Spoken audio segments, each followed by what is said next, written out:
even after passing the orders by the Information Commission, that is not being complied by the Public Information, even after directing them. Yeah. About in a case here, the Karnataka Information Commission there is a practice here.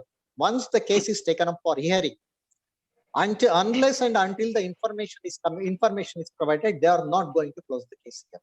Even in some of the cases, 35 hearings have taken place here.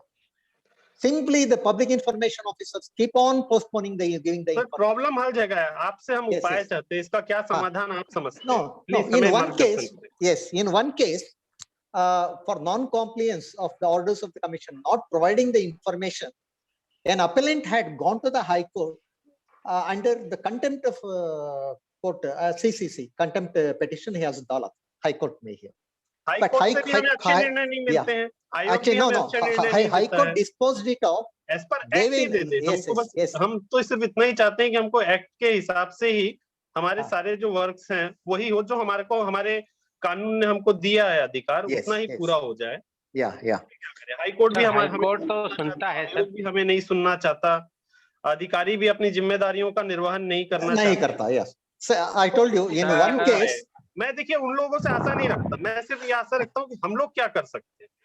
बिल्कुल ऐसा ही काम हमारे यहाँ सूचना आयुक्त लगे हुए नहीं थे, तो हमारे जोधपुर में एक बहुत ही विद्वान आरटीआई कार्यकर्ता है सुरेंद्र जी जैन, उन्होंने राजस्थान हाईकोर्ट में याचिका दायर की थी कि सूचना आयुक्त है नहीं, काम प्रभावित हो रहा है, ये सब हो रहा है। आप यकीन मानिए कि 5-7 दिन तो पेपर के टॉप फ्रंट पे छपते थे और आखिरकार सरकार को सूचना आयुक्तों की नियुक्ति करनी ही पड़ी, तो उन्होंने ये पुनीत काम किया, बाकी सबको इसके लिए फायदा मिला।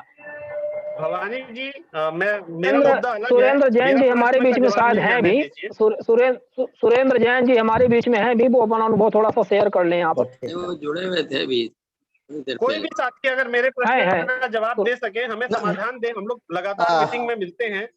देवेंद्र जी, यस, आप जो कहा है ना, some of the information as a public information officers, they are prepared to pay the penalty, whatever may be the penalty. They will pay the penalty, but they are not prepared to part with the information, because once the Information Commission, they know it's a very sensitive and it will expose lot of irregularities in their department itself here. There is one more provision is there. It's a when they are not complying with the direction of the Information Commission, we can make a complaint to the head of the department against the public information officer for defying the orders of the Information Commission to initiate disciplinary action against them under the service here.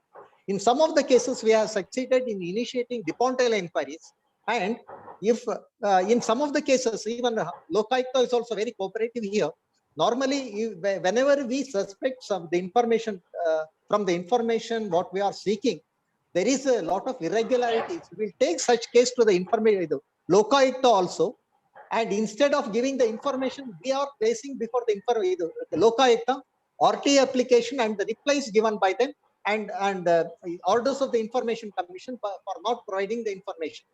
Basing on these things, Lokayukta is initiating the proceedings against them for the irregularities committed by them. This is how indirectly we are using these agencies. Lokayukta is there, Police Complaints Authority is there, Human Rights Commission. So these authorities we are using also, using them in by bringing information चाहिए, बाकी information हमें लेने के लिए तो information के act के हिसाब से हमको काम करना है। या करना है, that पूरा information, at least we should have some information to lodge a complaint to the Lokayukta if there is any irregularity has happened on the information sought by us here, even if I have a suspicion. Basing on the RT application, कुछ बता सकेंगे? Gandhi sir कुछ बता सकेंगे? Gandhi sir, Atmadeep sir, Gandhi sir.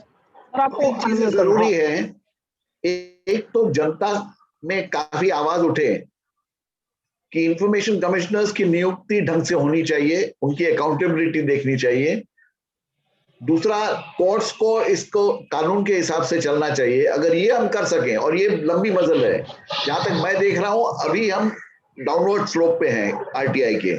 पहले 4-5 साल काफी effective था, फिर थोड़ी इफेक्टिवनेस कम हुई है।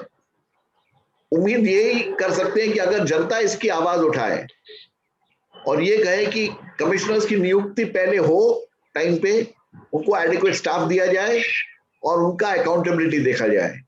एंड कोर्ट्स को जब इलीगल ऑर्डर्स निकालते हैं, जैसे मैंने कहा, मेरे हिसाब से ज्यादातर ऑर्डर्स जो पेनल्टी के कोर्ट के हैं वो इलीगल हैं, संविधान के विरुद्ध है, मगर इसके लिए आवाज नहीं उठ रही है। मैं उम्मीद करता हूं कि लॉयर्स जो भी हैं जुड़े हुए हैं वो आवाज उठाएंगे कोर्ट के अंदर कि ये आप देख ही नहीं सकते, आपका अधिकार ही नहीं है ये देखने का। सर हम लोग जो एक ग्रुप बना के हम लोग रखे हुए हैं, हम अलग अलग बहुत सारे संगठन हमारे देश में बने हुए हैं, व्हाट्सएप ग्रुप बने हुए हैं, चैटिंग्स के लिए बने हुए, मीटिंग्स हम लोग लगातार कर ही रहे हैं, लेकिन हम मेन मुद्दे पे क्यों नहीं काम कर रहे हैं? आप लोग हम लोगों को मेन मुद्दे पे हम लोगों का नेतृत्व कीजिए।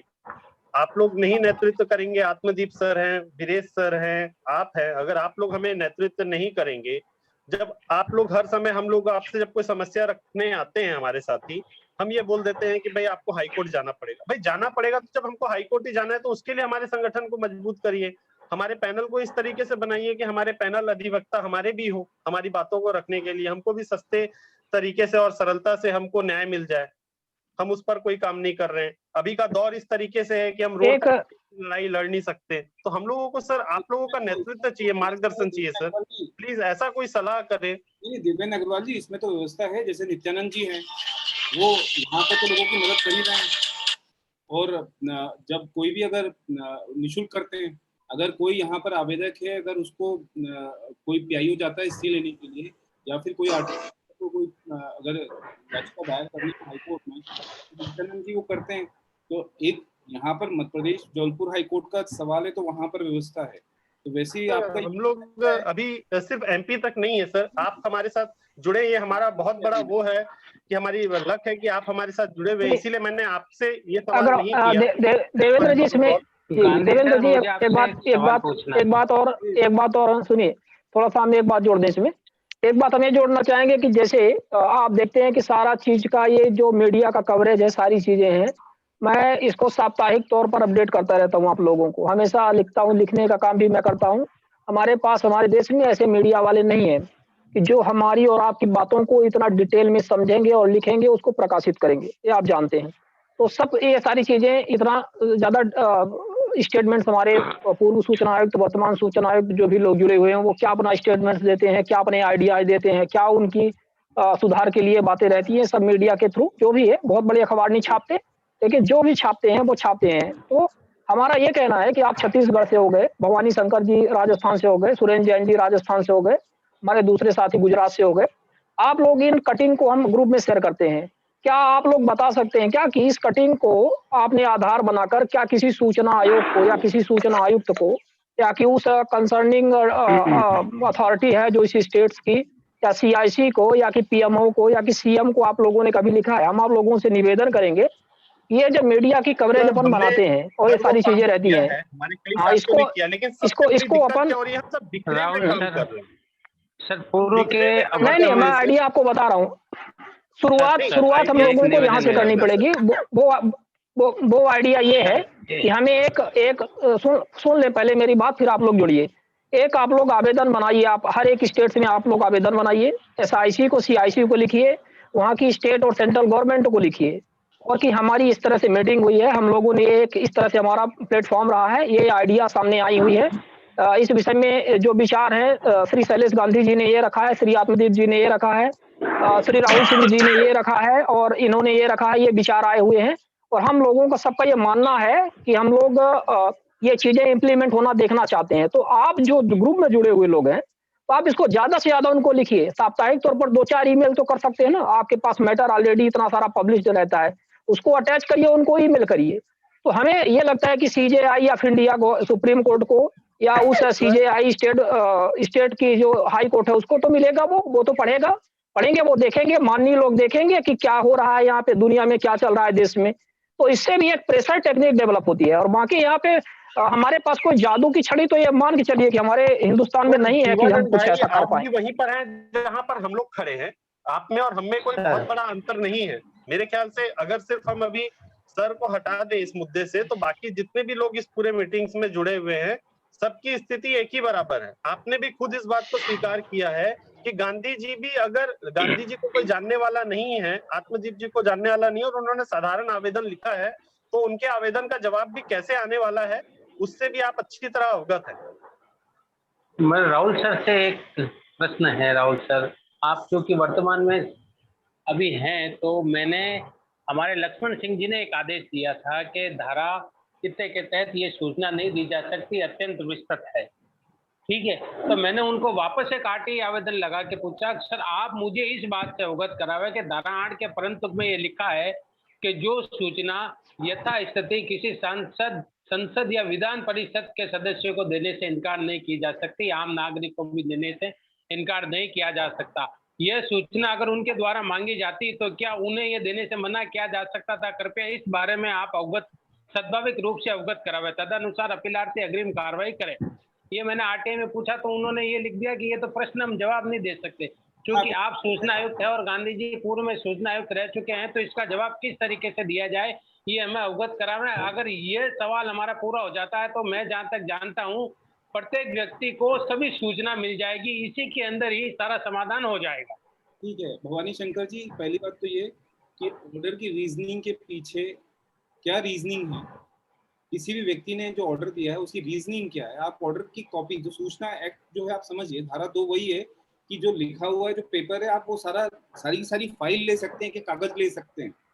जो सूचना आयुक्त ने जो ऑर्डर पास किया है उसकी एक पेपर्स आप ले सकते हैं एक, लेकिन आप ये रीजन उसके पीछे क्या रीजन है वो एक हाइपोथेटिकल लेवल पे पहुंच जाता है कि आपको इसके पीछे क्या लगा, इसके पीछे क्या था, ये इसके लिए आरटीआई नहीं हो सकती है। उसके लिए आपको तो एक आपसे भी मैं बीच में रोक रहा हूँ, आपसे भी एक निवेदन है। आप तो वर्तमान में अभी सूचना आयुक्त है, तो आपसे एक निवेदन रहेगा कि आप एक सबके लिए एक वो क्या कहते हैं कि मील का पत्थर साबित करें। अभी अपने आप जब भी इसमें आदेश करते हैं, आपके सारे आदेश मैं पढ़ता हूँ और डाउनलोड करके भी रखता हूँ वेबसाइट से। कोई इंग्लिश में होते हो तो मैं उसका हिंदी में रूपांतरण भी करता हूँ और सूचना आयोग में भी उसके संबंध में मैं लिखता हूँ, राजस्थान सूचना आयोग में आपका हवाला देकर। लेकिन आप उसमें एक निवेदन है कि ये चीज उसमें लिख दी जावे कभी कभी कि उक्त सूचना जो कि इनको देने से इनकार नहीं किया जा सकता, इनको भी देने से इनकार नहीं किया जा सकता, इसलिए उक्त परिप्रेक्ष्य में ये सूचना दी जा रही है। तो आपका यह एक निर्णय भी हमारे मील का पत्थर साबित होगा सर। ऑलरेडी हमारे कई ऑर्डर निकल चुके हैं 81J के ही जिसकी आप जिक्र कर रहे हैं, उसमें लिखा हुआ है कि इसमें हमने इनसे इवन हियरिंग के दौरान जब हियरिंग चल रही थी तब पीआईओ से हमने प्रश्न किया है और ये चीज ऑर्डर में भी आई है। पीआईओ से प्रश्न किया गया कि क्या ये सूचना आप विधानसभा या संसद अगर ये जानकारी मांगती तो क्या आप देने से इनकार करते? पीआईओ का कहना है कि नहीं, इससे स्पष्ट है कि ये सूचना देय है, ये इस पे 81J लागू नहीं होगा और उसको हमने फिर आधार बनाते हुए उसमें ऑर्डर पास किया कि ये सूचना दी जाए। तो ये तो करते ही हैं। शिवानंद जी, मैं कुछ यहाँ कहना चाहता हूँ इस मामले में। एमपी के परिप्रेक्ष्य में यदि हम बात करें तो इस समय आरटीआई का हमारे संभाग में एक गोल्डन टाइम चल रहा है भवानी शंकर जी, और ऐसे ऐतिहासिक ऑर्डर आ रहे हैं और आएंगे भी भविष्य में। जब तक माननीय श्री राहुल सिंह सर हैं तो हम बहुत ही पॉजिटिव हैं और there are lots of reason to be positive. और हम जानते हैं अच्छी तरह से कि सब और लैंडमार्क डिसीजन आ रहे हैं।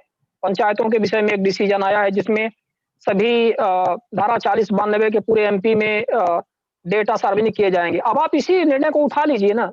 हम कहते हैं इतने सारे हमारे साथी जुड़े हुए हैं, आप भी पंचायत के विषय में देखिए ना कि आपके स्टेट में कैसे निर्णय, आप बोलिए कि आप इसमें एक्शन लीजिए, धारा 18 की एक शिकायत करिए, सिंपल सी एक आरटीआई लगाइए, आप अपने आयोग में निर्णय उनको बोलिए कि आप भी ऐसे निर्णय दीजिए।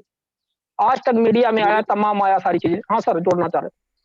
ये लगता है कि अभी एक काम और कर सकते हैं क्योंकि जिस तरह से ये कोविड का ये चल रहा है टाइम, तो उसमें जो आपके स्टेट में हो या फिर सेंटर में हो, तो जो चीफ इंफॉर्मेशन कमिश्नर्स हैं उनको आप लोग एक पिटीशन ये दे सकते हैं और उसमें सेक्शन 4 का जिक्र करते हुए कि अभी कोविड के समय बेड की इंफॉर्मेशन और नंबर ऑफ जो ऑनलाइन रिक्वेशन होती है उसकी ट्रांसपेरेंसी नहीं है। तो एक फॉर्मेट बना लीजिए, जैसा शैलेश गांधी जी हमेशा बोलते हैं कि वो 1908 में उसका प्रोविजन है, आप उस इंफॉर्मेशन को स्पेसिफिक इसमें मांग सकते हैं। तो उसमें एक फॉर्मेट बना लीजिए कि ऑनलाइन बेड की रिक्वेशन किसकी आई है, गवर्नमेंट का स्टेटस क्या है बेड का और उसका फाइनल आउटकम क्या है, उसको बेड मिला है या नहीं मिला है। तो ये ऑनलाइन एक फॉर्मेट बना करके उनको दीजिए। सिमिलरली मेडिसिन का इंजेक्शन या दवाइयाँ जो हैं उसका ऑनलाइन रिक्वेशन आप उसका पूरा डेटा देंगे, उसके अगेंस्ट गवर्नमेंट ने उसमें क्या कार्रवाई की है उसका पूरा डेटा देंगे। ये ऑनलाइन आप व्यवस्था उसको चालू करवाने के लिए सेक्शन 4 के तहत अपने चीफ इंफॉर्मेशन कमिश्नर्स को ये पिटीशन दीजिए पूरे across the state, across the centre. इसमें उनकी वेबसाइट पर ये रिफ्लेक्ट होना चाहिए। ये एक व्यवस्था जो है आप लोग उसमें करेंगे तो मुझे लगता है कि इस वक्त इसकी काफी जरूरत है अभी इमरजेंसी प्रोटोकॉल के तहत, क्योंकि इसका कोई वो बना ही नहीं है अभी तक हमारे यहाँ की इमरजेंसी प्रोटोकॉल में इंफॉर्मेशन आप कैसे देंगे और कैसा उसका प्रारूप रहेगा। Sir Rahul sir, hello. हाँ नितिन जी आप कुछ बोलना चाह रहे थे, सबसे पहले नितिन जी बताएं। आप क्वेश्चन आंसर अपन सीधे ले लेते हैं क्योंकि टाइम भी। हाँ नमस्कार, मेरा नाम नितिन है और मैं उत्तर प्रदेश मुजफ्फरनगर जिले से